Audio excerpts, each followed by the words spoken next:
Well, welcome, Shelly, to the show, and thank you so much for being here today. Thank you. I am so glad to be here, Cheryl. And you are a conscious parenting coach and the founder of Raising Yourself, and you help parents to do the deeper inner work of reparenting themselves. And I love that. I When you first reached out to me, I'm like, this is it. This is what it's all about. Even though we don't want to hear that, we want to, fix our kids. Right. And and then it's like, what? We have to reparent ourselves. So we're going to dive into that. But first, I just want to start out by having our listeners hear just a little bit about your story and what led you to become a conscious parenting coach. Yeah, I would love to share that. Thank you. I'm so glad to be here talking about this deep work and those inconvenient truths. So, Excuse me, I'm going to sneeze. Okay. okay, bless you. Sneeze away. um, yeah, so I'm a certified parenting coach, but I began this journey of reparenting myself and really owning those inconvenient truths probably about a decade ago. I have a 14-year-old boy and an almost 10-year-old girl. And I remember thinking when they were much, much younger that my idea of conscious parenting was just getting my kids to do what I wanted in a much gentler way, right? I wasn't gonna like scream at them and threaten them and spank them, but I thought they're still gonna do what I want, but I'm just gonna do it in a gentler way. And that didn't go well. And I ended up kind of discovering through that attempt at conscious parenting that I was needing to rely too much on willpower, right? So if you can think of something that you're like trying not to do, whether it's like scroll TikTok or eat too much candy before bed or whatever it might be, if you're not addressing the deeper cause of that's causing you to reach for those things or to yell at your child, then you end up just running out of steam when you don't have that willpower bandwidth or capacity, right? So there was an instance when my son was 4 that kind of started me on this journey, and he wouldn't brush his teeth. And it was a very typical, like, developmentally appropriate. Why would I want to brush my teeth? My teeth are fine. And we were going back and forth, and something kind of just snapped inside of me after the sixth or seventh time he wouldn't do it. And I screamed at him in that scary, like, immediately, like, oh, I can't believe I did that. I feel like a monster. I'm almost 6 feet tall. He was so tiny back then, and he just looked terrified of me.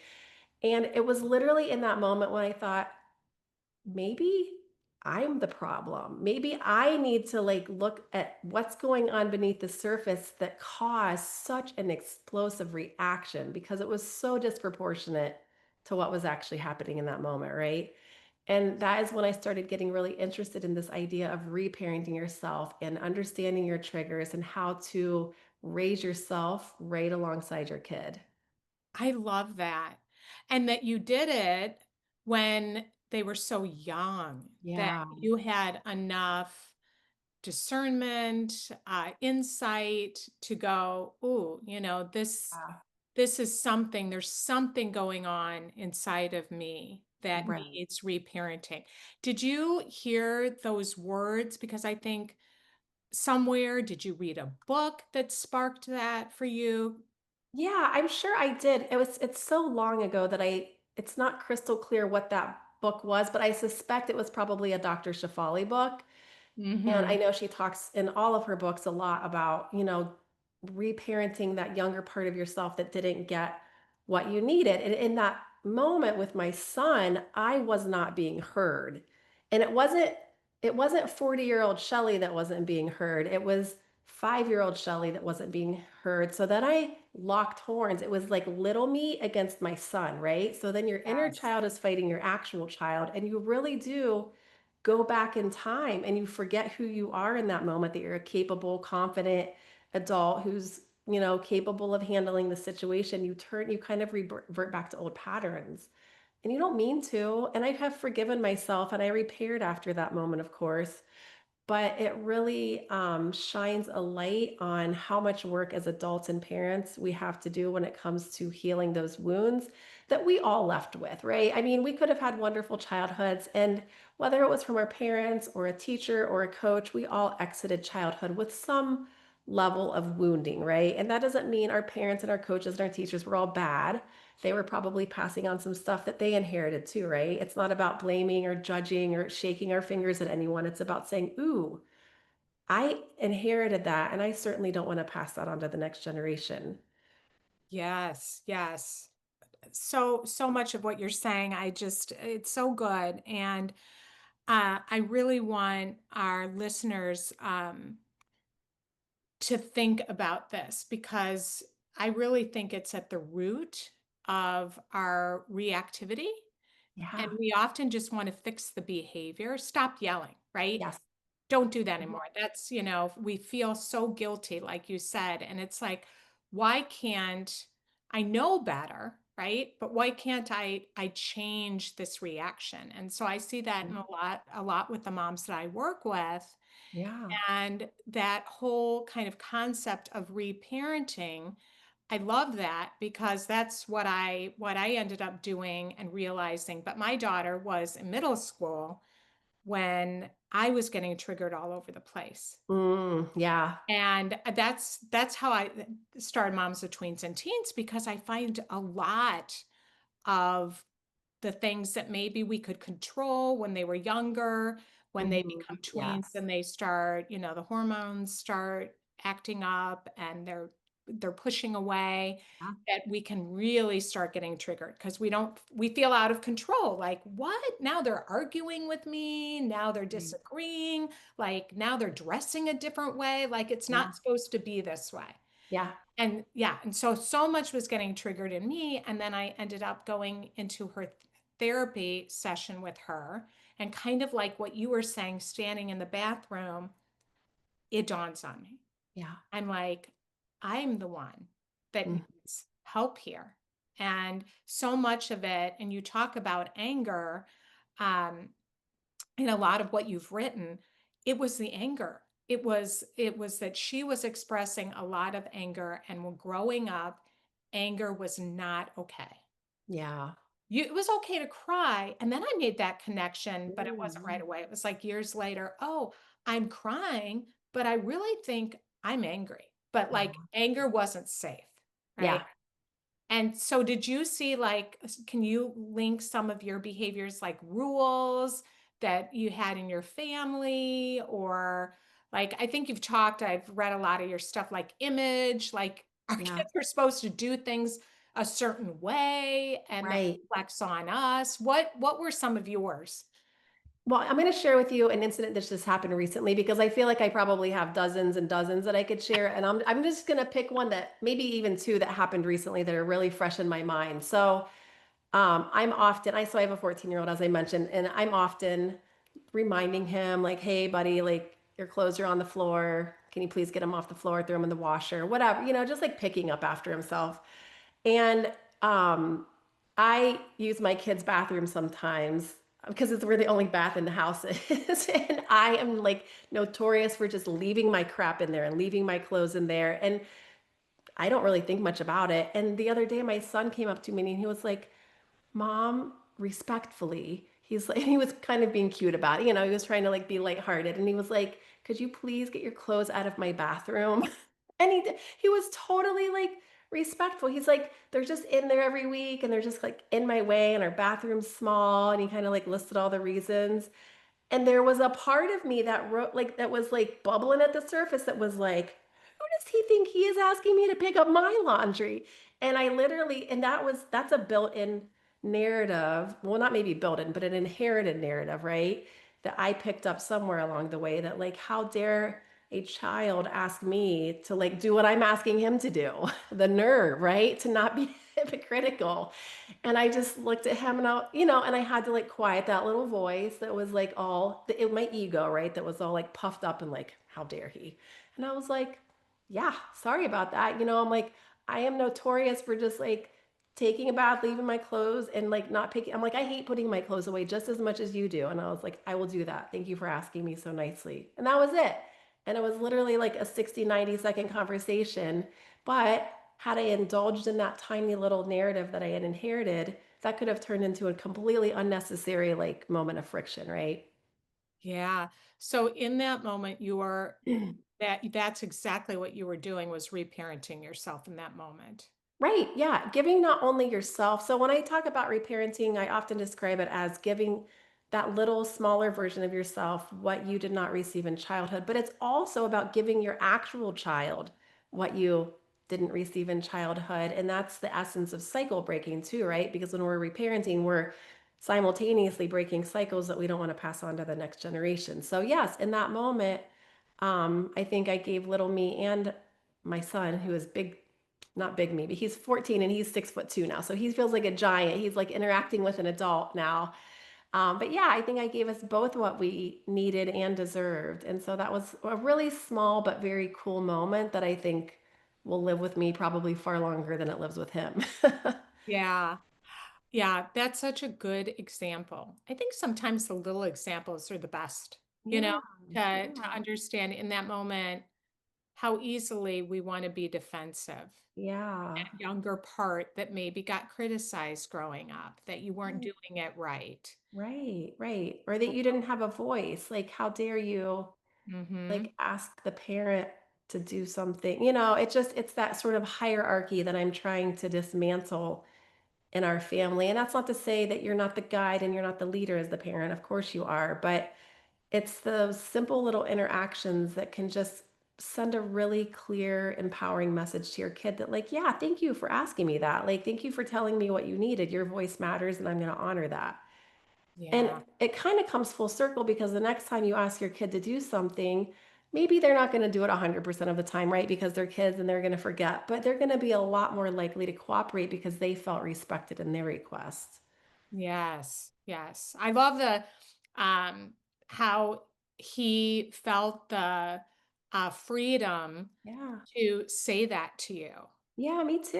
I was grateful for that, despite Yeah. my little ego being like, I know. yeah, Yeah, I know we're both Enneagram twos, and yeah. some people might not know what that means, but we have a one wing.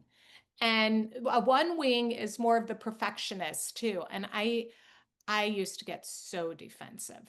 Hmm. I've really worked hard on that. And I think a lot of that was because of those perfectionistic tendencies, trying so hard to do everything right. So if Yeah, anybody ever pointed out anything, that was wrong, so to speak, which yeah, wasn't really that it was wrong. They were just sharing with me something maybe that hurt them or that they didn't right, like your son, right. young kid in me that was trying to do everything right to not get in trouble, then, I felt like in trouble and I would get defensive. And so talk about you have three legs to the stool. And I think that's really helpful to kind of think of it like that as our listeners we're unpacking this for them.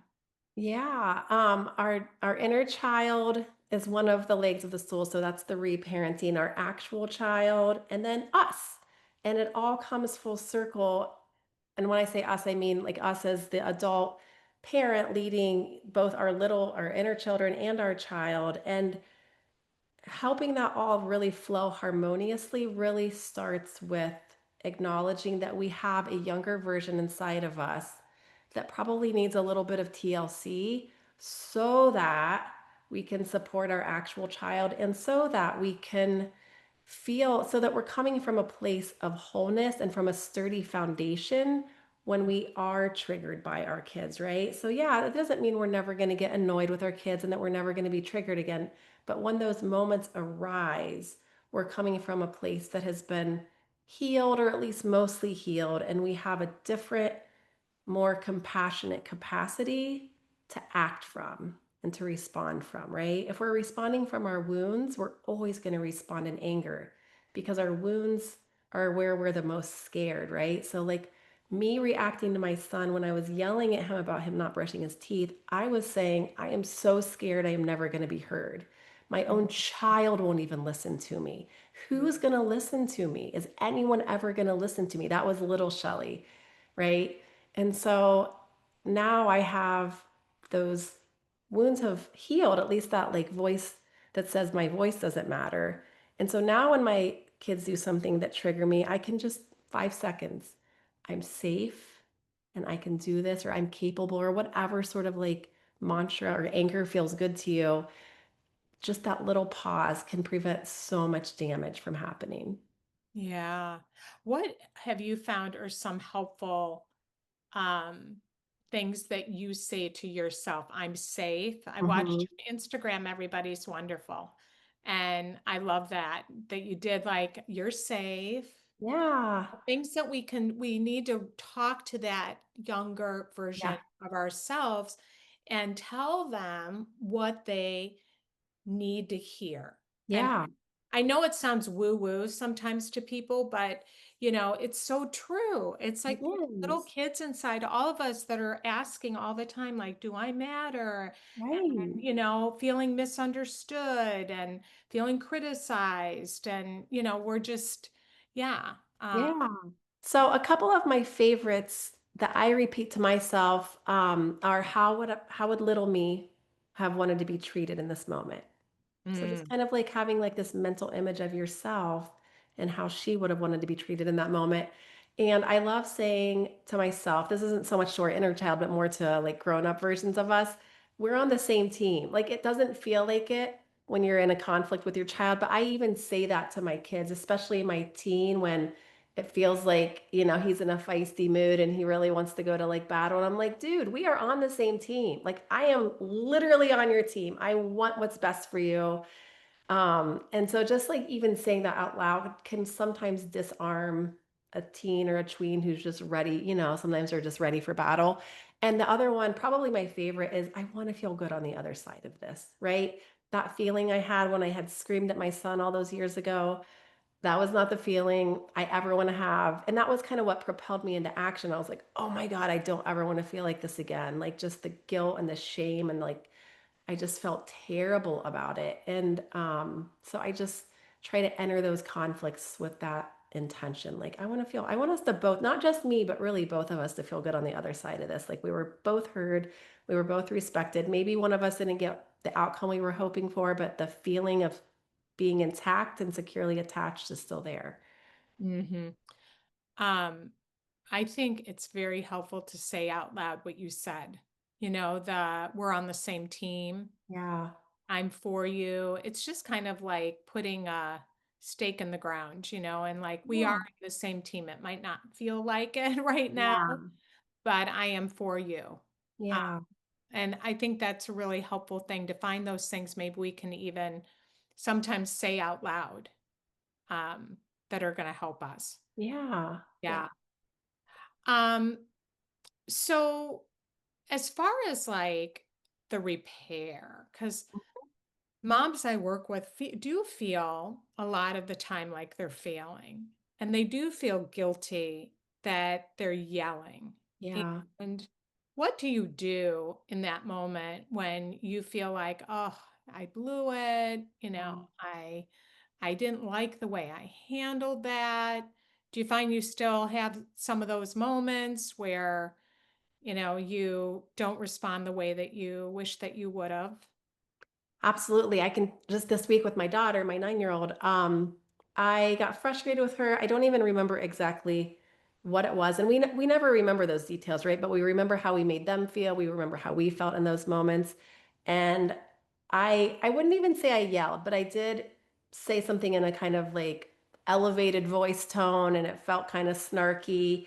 And there is like no tolerance for that from either of my kids, and so they're not afraid to immediately, be call me out for that. And also in my daughter's case, she left this conversation upset with me, and I knew as soon as she walked upstairs, I was like, oh, I could have handled that so much differently. So, like I just knew it. And I at that day I had very little capacity for like compassion and patience. I was just like running ragged myself. And I'm not saying that as an excuse. It was just one of those days where when that moment happened, I was already like the pot was already boiling and I just had nothing left. So I came up there to her bedroom and I was like, I'm sorry, for speaking rudely to you. I could have handled that better. And she was just really clear about like why she was upset with me. And I said, that makes sense. I would you should be upset with me. You don't deserve to be spoken to like that. And I said, what I should have done before we had that conversation was taken a deep breath or collected myself. And I didn't do that. And then I like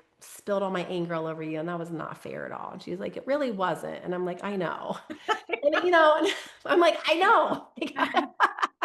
The message has been received. But yeah, it's just, like letting them tell you that you messed up. And obviously they can do it in a way that's respectful. They don't have to be like mean spirited about it. But again, it's just letting that ego just kind of take a back seat and be like, yep, I did it. And that's actually something I haven't mentioned yet is the one word I think we have to just cling to in this reparenting journey is humility. Like if Mhm. someone says, sum up parenting in one word for me, it's humility. Like if you're not willing to just own up to those times you do mess up, like it's your kid's gonna know. Like they're gonna know that they have a parent who's not willing to apologize, who's not willing to own up to their mistakes, and it does affect your relationship. Yeah. Oh my goodness. Okay. Well, we got to talk more about this. I was laughing because I was just at a meeting, like a growth group, and we were talking about how easy it is if we're confronted in that situation with your daughter saying, yes, it was hurtful, Yeah. to not say, but, and then Yeah. try and explain ourselves. Yeah. And Bud actually like erases, and I Yeah. learned that a long time ago, actually, in marriage therapy. But the therapist was like, no, Bud just erased everything you just said before that. And It it was does. like, oh, yes, Uh, it's like taking this big, like, yeah, and just invalidating. mm-hmm. But you said, let your ego die. So, what's the ego? Because what do you consider? I mean, we kind of think we know, okay, ego, but what do you consider the ego?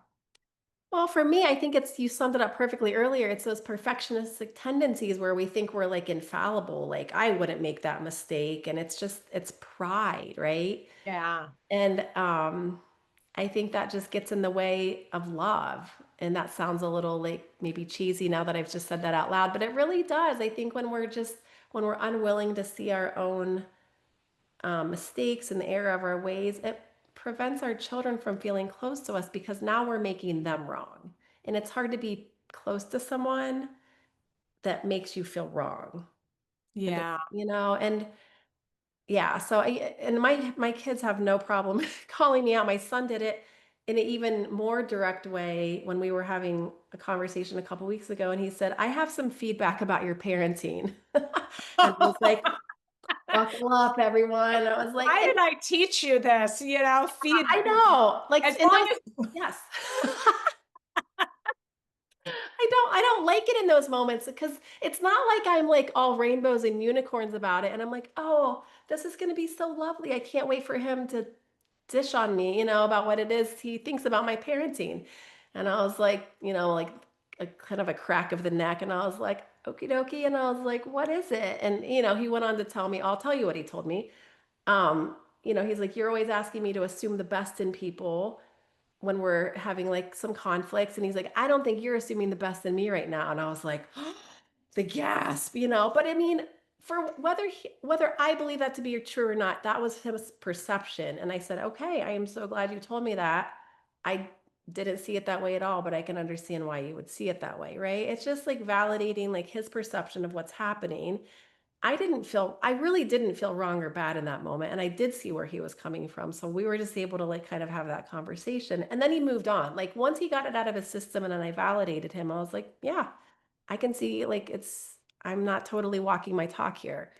Um, yeah. and then we kind of sorted it out. But I think when you don't give kids the chance to like give you that feedback, everything just gets amplified by 10 times, right? It gets worse, it gets uglier, everyone's tugging on their rope even tighter. And then again, like there's really no room for love or compassion with those other ingredients in the mix. Yeah. Yeah. Defensiveness really does get in the way of that connection and feeling heard. Yeah, If yeah. there's one thing I think that's like one of the biggest killers, it's what you're talking about, like getting defensive. And Hmm. then our kids don't feel heard. And I remember one of my kids coming to me and they were really working on growing and learning about themselves and coming kind of clean in their relationships. And so they sat me down, and this was when they were in their 20s, and kind of told me how they felt about certain things I had done. Okay. And I remember just knowing, thankfully knowing enough that it was so important to healing. And we had a good relationship, but Yeah. these things needed to be said in order to really create a stronger relationship where they would feel heard. But I would tell you, some of that stuff was really hard to hear because it wasn't really how it went down in my mind, right? It Yeah. was like, well, I wanted to go, well, but this was what was really happening, and defend, but I knew, that is not going to be helpful if we want healing. Yeah. And we need to be able to say, wow, I can see why that would have really hurt you. Oh, And I love that. I love yeah, that. and that's where the healing happens. But if I had in that moment gotten really defensive and tried to explain why Yeah. I did that, they wouldn't have felt heard. And that's exactly what you're saying. Like, to validate them, the results are so much better. Yeah. But it takes humility and knowing, like, we're not going to do it perfectly. Right. Right. And you gave your kids, your adult kids, a gift that like thousands and millions of adult kids would give anything to hear from their parents. Yeah. You I mean, know? yeah, yeah, yeah. I was very grateful I could do that, but it didn't make it easy. Right. Right. It is a very hard pill to swallow. There's no sugar to go down with it. It's just icky and no one Yeah. likes it. But on the other side of it, there is like hopefully that connection remains intact and even gets stronger. Yes. And later, to give the moms that are like, oh, a little hope, later, um, down the road, we were able to talk about those things that had happened. And I was able to share this was what was happening with me, Right. but it was out of a place having validated that pain. Yes. Yeah. Right. You opened up their capacity to hear you, Yeah. but they couldn't have maybe heard you had you not validated them first. Yeah. Yeah. Absolutely. Yeah. Well, you're doing some super cool stuff that I want you to tell them about with these cards you've created. So tell them, and I want to know your process of even how you came up with what you've created. So yeah, Ah, thank tell you. them. Yeah. So, yeah, I have a product that's called the Connected Kid Toolkit. And I started this during the pandemic because I just had a creative itch that wasn't getting scratched in any other way. And during that time, we were all spending so much time with our children, right? So much time. But with that extra time with my kids, I just kept finding myself wanting to say these phrases to them. And it's right when I had started raising yourself. And I thought, gosh, it would be really cool if we had like little conversation cards to go through every day. Wouldn't that be fun? We're sitting around on the couch together.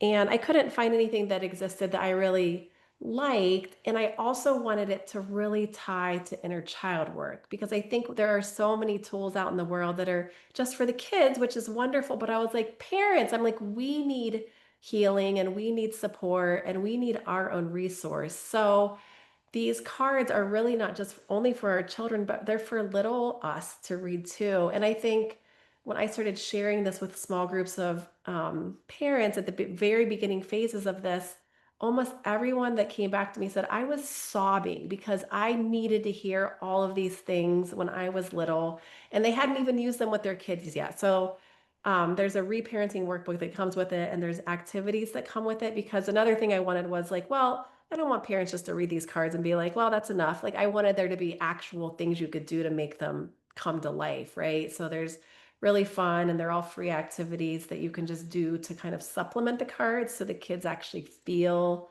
those conversations come to life. And then we just created an app for it. So that's really exciting. So I just love having something out in the world that I truly hope just heals little us and also helps us to break cycles so that we're not passing on that hot potato of pain to the next generation. Yeah. And I love that this is a way to do this work. I call it work, but Yeah. healing, right? As Yeah. it sounds, but this healing, and to break those patterns in our families because it's repetition. Yeah. So Yeah. that's what I love about your cards because if we have neural pathways and we can rewire those neural pathways. So it keeps it right there to talk about it with our kids. So you're instilling over and over and over again these truths, Yeah.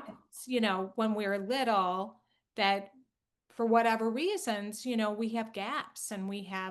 we have those wounds and we can't get out of growing up without them. It's just we're humans, right? That's right. But I love it because it brings it to life and you're doing it with your kids. Yeah. So yeah. Yeah. And It comes full circle. It's again that sort of like three-legged stool that you mentioned earlier, where it really ties in the inner child work, the work with your child, and then your work as an adult, as a parent. So it really, I hope that it makes it more accessible because I know when you're starting out on this journey and you just want to stop yelling, right? And you want to stop threatening, that's kind of the surface level stuff, and everything like the reparenting and the inner child work. I know when I started out on that, I was like, ooh, this feels a little woo for me. This feels like too abstract. I don't know how to make this like a real thing in my life. And I'm hoping that a toolkit like this makes it accessible, because when you break it down into these little strong, powerful statements, you're like, oh, I didn't even know I needed to hear that, but I did. And that kind of like healed something inside of me.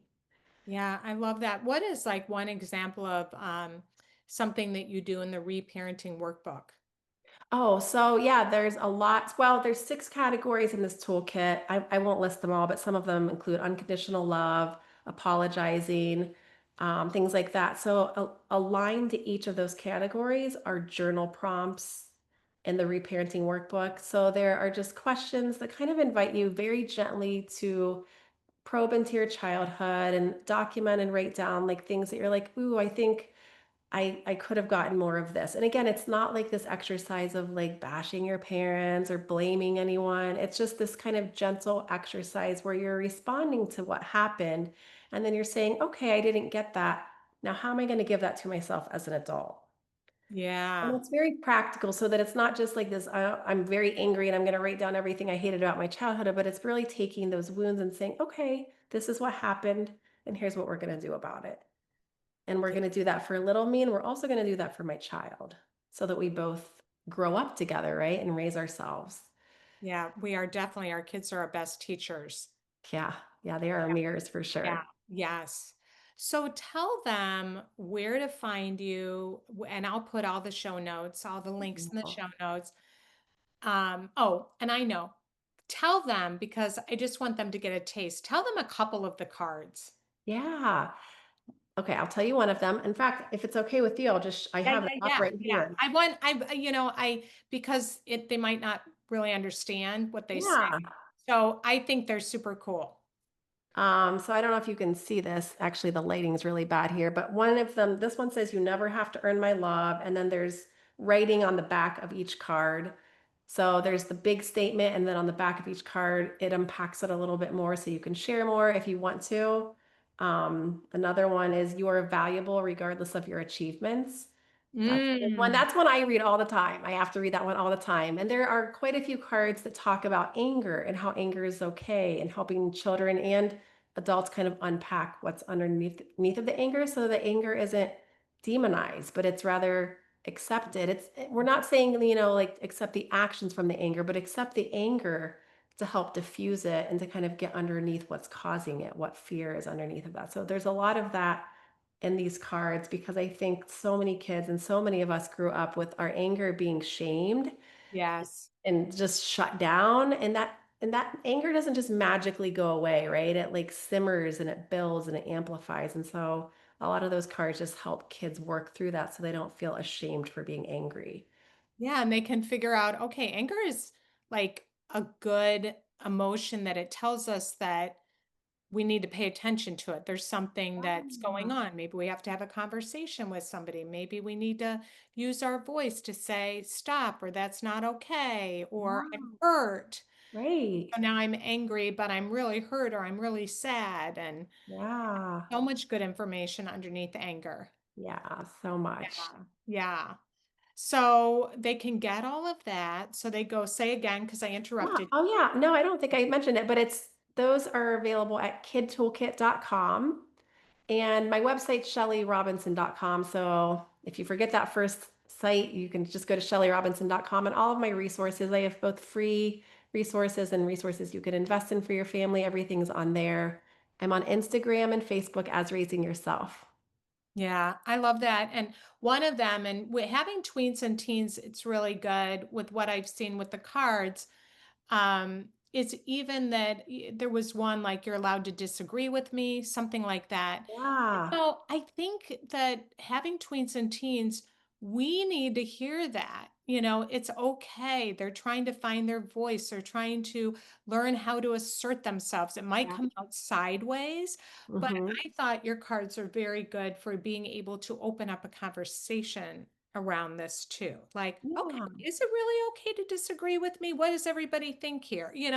Like using Yeah. it that way. Do you find some people have used it that way where you use it as a talking tool? Absolutely. Yeah. In fact, when I went through with my kids, we would do them at night. When the cards came and I got to see them for the first time, I was like, oh my gosh, I can't believe we get to do these together. We'd sit in the bed every night. And instead of reading them as statements, some of them I read as statements because they made sense to do that. But some of them like that, they were just discussion points. They were kind of like almost like journal prompts. Like, what do you think about this? Do you feel like you can disagree with me? Do you feel like you can have a different point of view with me in this house?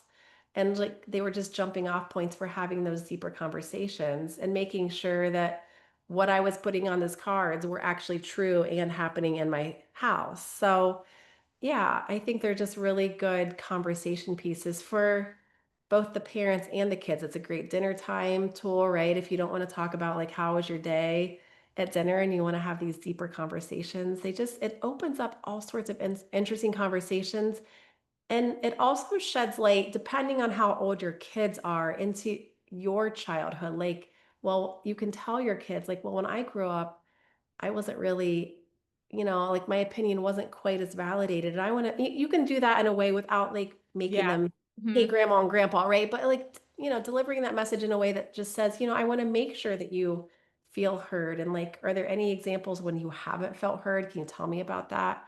So it really is like a jumping off point for so many cool conversations that you might not otherwise have.